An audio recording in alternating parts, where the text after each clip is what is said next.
All right, coming to you from not California, Lord, South Carolina.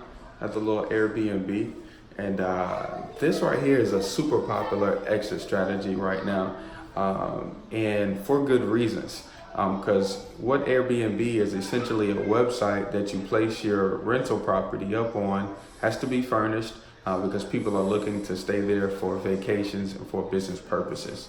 And right now, my family, we came down to South Carolina. We're here just to enjoy, just to enjoy family, and we want something nice to stay in.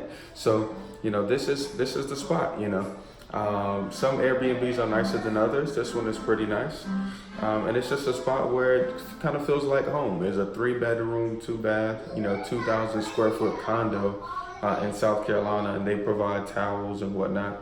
And it really is a good spot. So for an investor, on the investor side of it, the ROI is crazy. Okay, ROI is crazy because versus charging $1,000 for the whole for the whole spot, for the whole house, is more like $150 a night.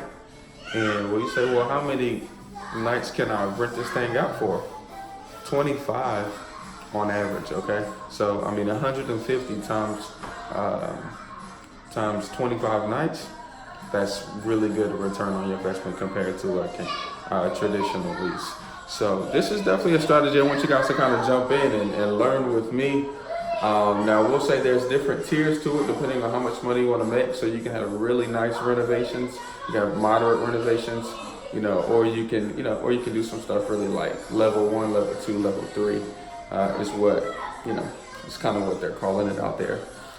So if you have any questions about Airbnb, shoot me an email, put it in the comments. If you're staying at an Airbnb or you stayed there, put down a comment, below if you liked it or not, Investors get access to properties that are discounted that you can renovate, so that way you can make passive income through Airbnb rental real estate. And grow your wealth. You guys have a good day, okay? Message me, comment. Let me know if you liked it. Let me know if you like this. If you're getting anything out of the videos. Love y'all. Have a blessed day.